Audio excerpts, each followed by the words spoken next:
Quý vị đang theo dõi bản tin nóng với những cập nhật mới nhất về tình hình thế giới. Chương trình hôm nay sẽ có những nội dung đáng chú ý sau. Màn phản pháo nảy lửa bùng nổ, uy quyền của Mỹ nguy cơ lung lay. Trump dọa kích bom thuế quan, tố Belarus chủ trương chống Mỹ. Nhóm 10 nước do Trung Nga dẫn đầu tuyên bố thế giới không cần hoàng đế, quyết vẽ lại nền kinh tế thế giới, xóa vị trí thống trị của đồng đô la Mỹ. Trong nội bộ Hoa Kỳ, Trump bị một thống đốc chê yếu kém, thiếu hiểu biết và đang diễn hề. Bất chấp ánh nhìn khó chịu của nhiều bên, Thủ tướng Israel đề cử Trump cho giải Nobel Hòa bình. Đáng chú ý, tam giác kình địch với Mỹ siết chặt, Nga Trung sẵn sàng bơm uranium làm giàu và 200 tiêm kích tàng hình siêu tiên tiến cho Iran.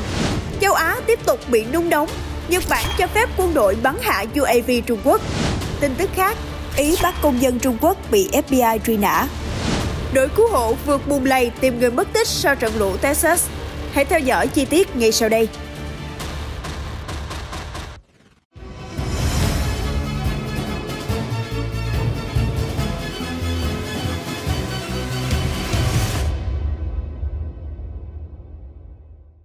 Thưa quý vị, Tổng thống Mỹ Donald Trump tiếp tục sử dụng quả bom thuế quan khuynh đảo thế giới.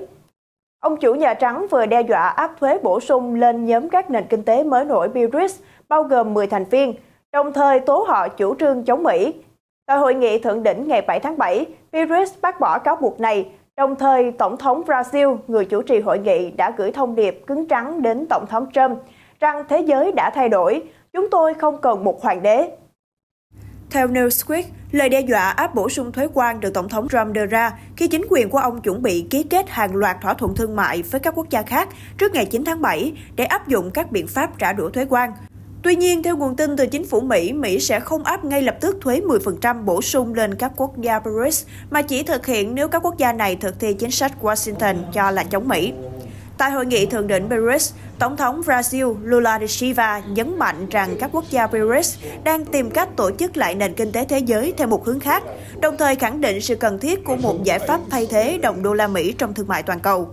Các thành viên BRICS khác cũng phản ứng một cách tế nhị trước các mối đe dọa từ Trump. Tổng thống Nam Phi Cyril Ramaphosa cho biết nhóm không có ý cạnh tranh với bất kỳ cường quốc nào và tin tưởng vào khả năng đạt thỏa thuận thương mại với Mỹ.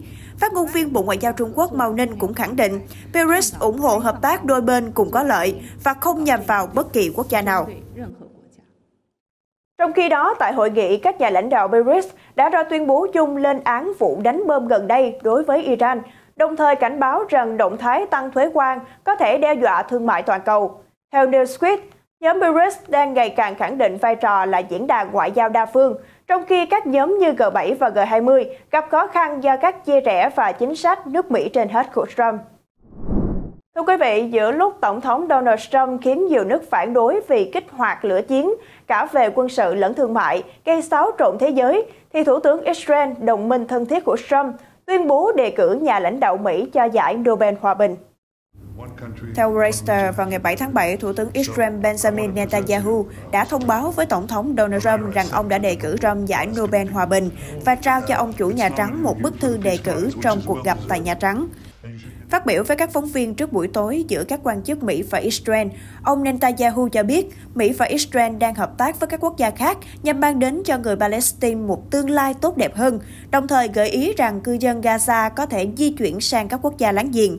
Nhà lãnh đạo Israel nói những người muốn ở lại có thể ở lại, nhưng nếu họ muốn rời đi, họ cũng nên có quyền rời đi. Chúng tôi đang làm việc rất chặt chẽ với Mỹ để tìm ra những quốc gia sẵn sàng thực hiện điều mà họ luôn tuyên bố, mang đến một tương lai tốt đẹp hơn cho người Palestine. Tôi nghĩ chúng tôi đã tiến gần đến việc tìm ra vài quốc gia. Tổng thống Trump và Thủ tướng Netanyahu đã gặp nhau tại Washington, trong khi các quan chức Israel đang tiến hành đàm phán gián tiếp với Hamas nhằm đạt được thỏa thuận ngừng bắn tại Gaza và giải phóng con tin dưới sự bảo trợ của Mỹ. Tiếp tục chương trình, mời quý vị cùng cập nhật một diễn biến dự kiến nung nóng tình hình châu Á trong thời gian tới. Thưa quý vị, chính phủ Nhật Bản đã chính thức cho phép quân đội nước này bắn hạ các máy bay không người lái xâm phạm không phận quốc gia.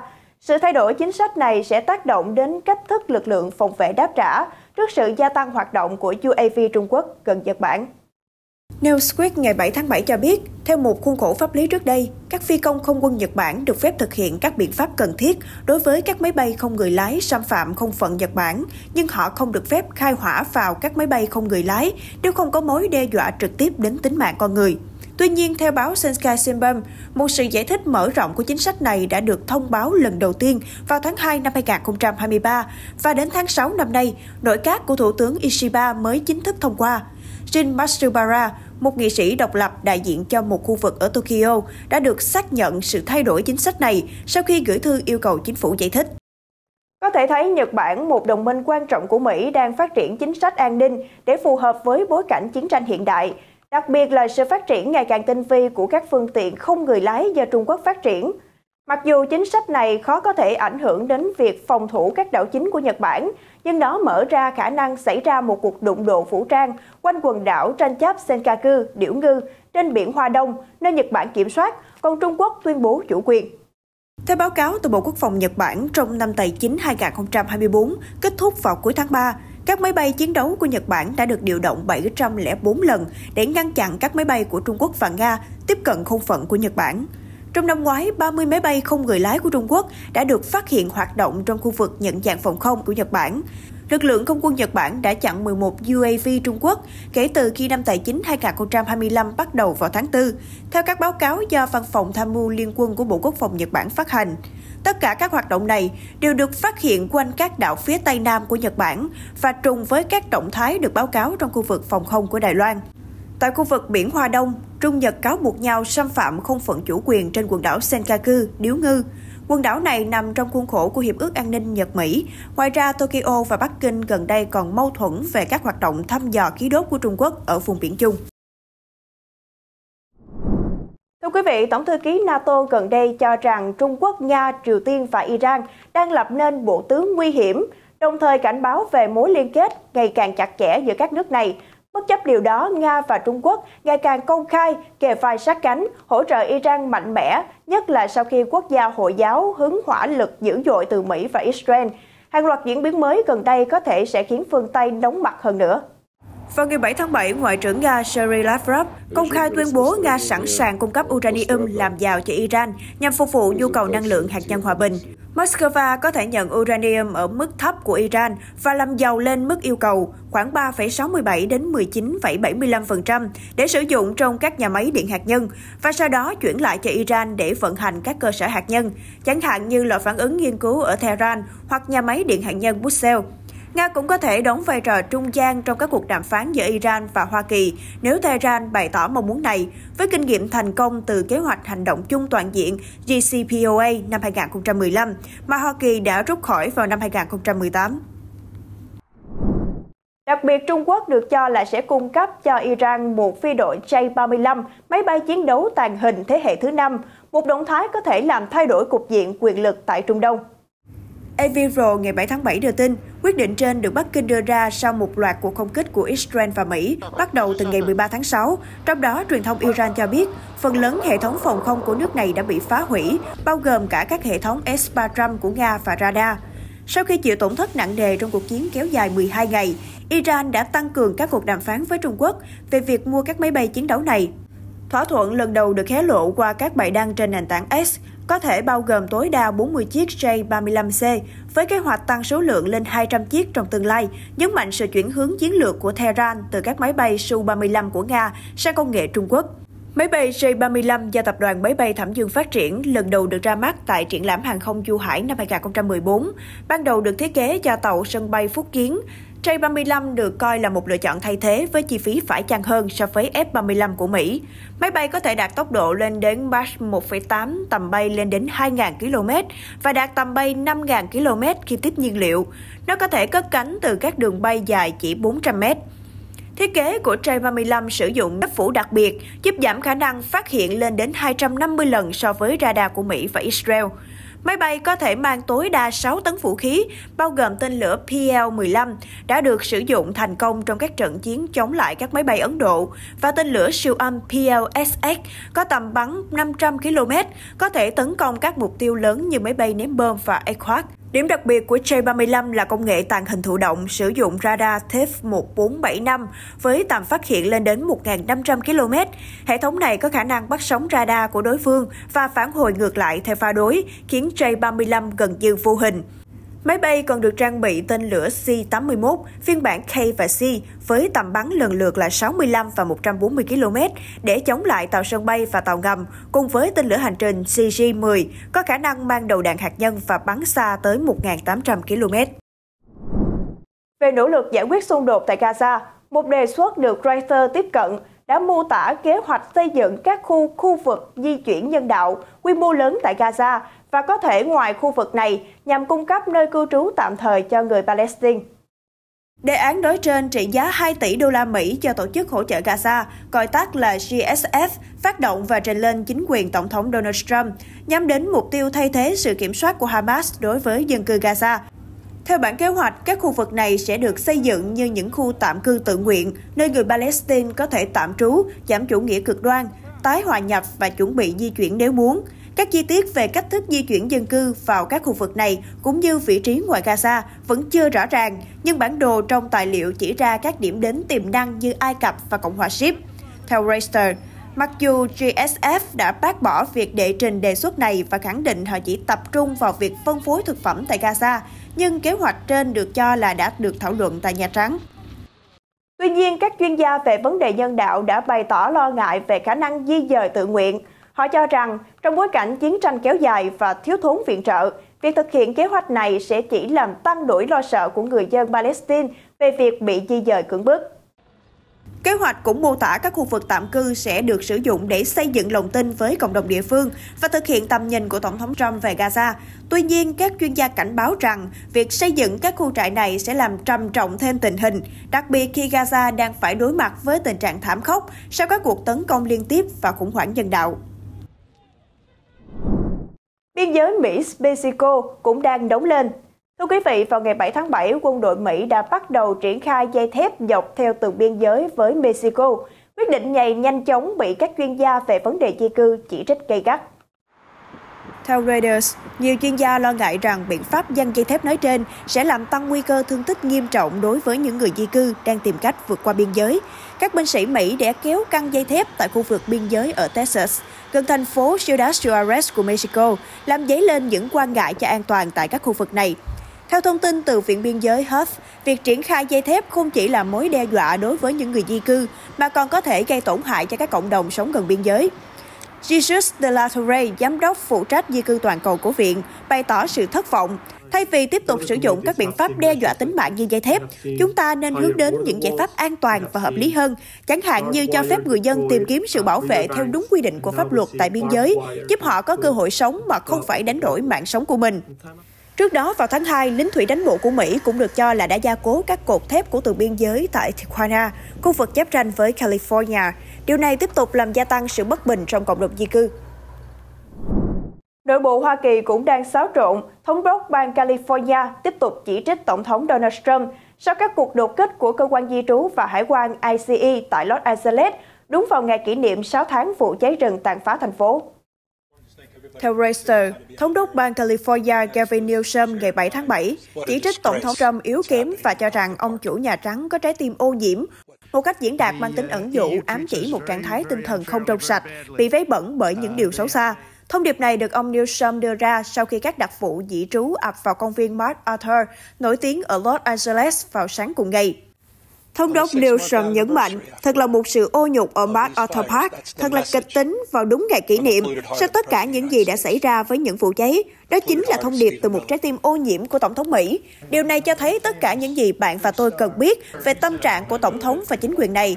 Donald Trump phải chịu trách nhiệm. Ông ta chịu trách nhiệm về sự tàn nhẫn, sự kiêu ngạo, không chỉ là sự thiếu hiểu biết. Điều này cho thấy sự yếu đuối bởi vì chỉ một người yếu kém mới làm trò hề như thế. Ông Newsom có mặt tại Los Angeles để đánh dấu 6 tháng vụ cháy rừng xảy ra vào ngày 7 tháng 1, khi những cơn gió sa mạc khô nóng thổi qua các đèo núi với sức mạnh như bão sau 8 tháng không có mưa. Vụ cháy Eden ở phía đông thành phố đã tàn phá cộng đồng Altadena, trong khi vụ cháy Palisades san phẳng phần lớn khu vực Pacific Palisades ven biển. Các vụ cháy đã cướp đi sinh mạng của 30 người, phá hủy gần 12.000 ngôi nhà và gây thiệt hại tài sản lên đến 53,8 tỷ đô la Mỹ, theo một báo cáo của Cơ quan Phát triển Kinh tế quận Los Angeles. Ở diễn biến khác, ngày 7 tháng 7, cảnh sát Ý đã bắt giữ một công dân Trung Quốc 33 tuổi. Người này đang bị cơ quan chức năng Mỹ truy nã vì cáo buộc gián điệp công nghiệp liên quan đến nhiều dự án, bao gồm cả những nỗ lực phát triển vaccine COVID-19. Reuters dẫn các nguồn tin pháp lý và tư pháp cho biết, người đàn ông được xác định là Su Wenjie đến từ Thượng Hải đã bị bắt giữ vào tuần trước khi anh ta đến sân bay Malpensa ở Milan theo lệnh bắt giữ của Mỹ, trong khuôn khổ một cuộc điều tra của FBI. Cơ quan chức năng Mỹ cáo buộc Su là một thành viên trong nhóm hacker đã cố gắng truy cập vào dữ liệu vaccine COVID-19 mà Đại học Texas phát triển vào năm 2020. Su sẽ phải tham gia phiên điều trần về việc dẫn độ tại Milan vào hôm nay, ngày 8 tháng 7. Luật sư Eric Kozada, người đại diện cho nghi phạm, từ chối bình luận về vụ việc. Các cáo buộc trên lệnh bắt giữ của Mỹ bao gồm gian lận qua mạng, trộm cắp danh tính nghiêm trọng, âm mưu thực hiện gian lận qua mạng và truy cập trái phép vào máy tính bảo mật. Cũng tại châu Âu, Đức vừa công bố kế hoạch hiện đại hóa quân đội bằng một đơn đặt hàng khổng lồ lên đến 4.500 xe bọc thép, với tổng giá trị ước tính 27 tỷ euro. Berlin đang gửi đi một thông điệp, khẳng định nước Đức của thời kỳ hậu Ukraine không còn là một cường quốc quân sự dè dặt, mà là một đối tác sẵn sàng ra tay, chủ động định hình an ninh châu Âu. Theo nguồn tin, trung tâm của kế hoạch này là các xe tăng Leopard 2A, 7 và 8, được trang bị hệ thống bảo vệ chủ động Trophy APS, giáp cải tiến và năng lực tác chiến kỹ thuật số, biến chúng thành những cỗ máy hiện đại hàng đầu thế giới. Cùng với đó là các xe thiết giáp Boxer mang pháo tự động 30 ly bắn đạn thật, lập trình Ahead, được coi là cơn ác mộng với máy bay không người lái và xe hạng nhẹ. Đặc biệt, việc mua 1.000 xe bọc thép Patria CAVS không chỉ thay thế dòng Fuchs lỗi thời mà còn là đòn bẩy cho ngành công nghiệp quốc phòng Đức với 90% sản lượng được sản xuất nội địa. Theo NPR, Đức dự kiến nâng chi tiêu quốc phòng lên 3,5% GDP, mức cao kỷ lục vượt xa ngưỡng 2% của NATO. Một tuyên bố không lời gửi tới Moscow và cũng là lời đáp trả rõ ràng với áp lực từ Washington. Tiếp tục cập nhật tình hình tại xứ Bạch Dương, Tổng thống Nga Vladimir Putin hôm 6 tháng 7 đã có mặt tại Moscow để thăm một triển lãm thiết bị quân sự do phong trào chính trị Mặt trận Nhân dân Toàn Nga tổ chức. Sự kiện được xem là màn phô diễn sức mạnh công nghệ quốc phòng giữa bối cảnh Nga đang đẩy mạnh tuyên truyền lòng yêu nước và huy động xã hội hậu phương phục vụ chiến tuyến. Tại triển lãm ở Moscow hôm 6 tháng 7, Tổng thống Vladimir Putin đã trực tiếp thị sát nhiều loại khí tài quân sự đang được Nga sử dụng trong chiến dịch tại Ukraine, từ máy bay không người lái cho đến các phương tiện chuyên dụng để sơ tán binh sĩ bị thương khỏi tiền tuyến. Cũng trong dịp này, ông Putin tuyên bố phong trào Mặt trận Nhân dân Toàn Nga đã huy động được hơn 54,5 tỷ rúp, tương đương với 691 triệu đô la Mỹ, để hỗ trợ các lực lượng Nga tham chiến ở Ukraine. Một con số cho thấy mức độ huy động toàn diện của xã hội Nga cho cuộc chiến đang bước vào giai đoạn quyết liệt. Cập nhật tin tức về thiên tai. Tại Mỹ vào ngày 7 tháng 7, các đội tìm kiếm và cứu hộ đã rà soát bờ sông Guadalupe ở Infram, bang Texas. Sau trận lụt tàn khốc khiến hơn 80 người chết và hàng chục người khác vẫn mất tích. Theo Reuters, số người thiệt mạng do trận lũ đã vượt hơn 80 và các quan chức dự báo con số này sẽ còn tăng. Các đội tìm kiếm tiếp tục băng qua những bờ sông ngập bùn và bay qua khu vực bị lũ tàn phá với hy vọng tìm thấy thêm người sống sót. Theo bà Alison Santorelli, chuyên gia khí tượng của Trung tâm Dự báo Thời tiết Quốc gia, tại khu vực Hill Country, nơi xảy ra trận lũ nghiêm trọng nhất, lượng mưa tiếp tục rơi từ 5 đến 10 cm, trong khi một số khu vực có thể hứng chịu tới lượng mưa 25,4 cm. Bà Santorelli cho biết, các đợt mưa mới có thể đặc biệt nguy hiểm vì đất đã bị bão hòa và đống đổ nát đã tích tụ xung quanh các dòng sông. Cơ quan thời tiết đã phát đi cảnh báo lũ từ 7 giờ tối ngày 7 tháng 7 tại khu vực này. Tại Indonesia, ngày 7 tháng 7, cư dân sống gần núi lửa Lewotobi Laki-Laki đã mô tả lại khoảnh khắc kinh hoàng khi núi lửa này phun trào dữ dội, phun ra một cột tro bụi lên tới 18 km, khiến tầm nhìn trong khu vực trở nên cực kỳ hạn chế. Javajat Sven, một công dân 51 tuổi, chia sẻ với Reuters, có một cơn chấn động mạnh rồi tro bụi đổ xuống, khiến trời tối đen như mực, tầm nhìn chỉ còn khoảng 10 mét, tôi không thể nhìn thấy cả người hàng xóm. Lúc đó cơn gió mạnh thổi qua càng làm cho tình hình thêm căng thẳng. Cảnh báo của Cơ quan Nghiên cứu núi lửa Indonesia cho biết, mức độ nguy hiểm của núi Lewatobi Laki-Laki vẫn giữ ở mức cao, khuyến cáo du khách tránh xa bán kính 6 km bao quanh núi và không tiếp cận khu vực có nguy cơ dòng dung nham phun trào. Indonesia nằm trên vành đai lửa Thái Bình Dương, nơi có hoạt động địa chấn mạnh mẽ do sự vận động của các mảng kiến tạo. Quốc gia này sở hữu hơn 120 núi lửa vẫn đang hoạt động. Ở cuối chương trình là một tin tức về âm nhạc. Thưa quý vị, bất chấp cơn mưa xối xả, 1.353 nhạc sĩ đã đồng loạt tề tụ tại quảng trường Tòa Thị Chính vào ngày 6 tháng 7, lập nên kỷ lục dàn nhạc dây lớn nhất thế giới. Họ cùng nhau hòa tấu On the Joy, chương cuối của bản giao hưởng số 9 huyền thoại của Beethoven, cũng là quốc ca của châu Âu, trong một màn trình diễn giàu cảm hứng và tinh thần gắn kết. Rasmus Bormann, tổng giám đốc âm nhạc của dàn nhạc giao hưởng Westfalen, đồng thời là người chỉ huy sự kiện, chia sẻ, ý tưởng rằng âm nhạc có thể kết nối con người với nhau thật lý tưởng cho một dịp như thế này. Kỷ lục trước đó với 1.201 nhạc sĩ tại Hồng Kông năm 2018 đã chính thức bị xô đổ khi 1.353 nghệ sĩ ở mọi lứa tuổi cùng hòa nhịp trong một màn biểu diễn mang đậm tinh thần kết nối thế hệ. Ruther Koitken xúc động kể lại, lần cuối tôi chơi trong dàn nhạc là 70 năm trước, thời còn học sinh. Và khi đó chúng tôi chỉ có một nhóm nhỏ, nhưng giờ thì đông đến mức không tưởng. Tôi mừng vì vẫn còn rất nhiều người trẻ. Cảm ơn Chúa, một thế hệ mới đang tiếp nối. Với những người trẻ như Louisa, đây là trải nghiệm thực sự tuyệt vời. Còn ASP Pendy và con trai Ford không giấu được niềm tự hào. Một sáng kiến tuyệt vời và rất vui. Chúng ta nên làm lại lần nữa phải không? An mỉm cười nói. Tin tức vừa rồi đã kết thúc bản tin hôm nay. Cảm ơn quý vị đã quan tâm theo dõi. Xin chào và hẹn gặp lại trong chương trình sau.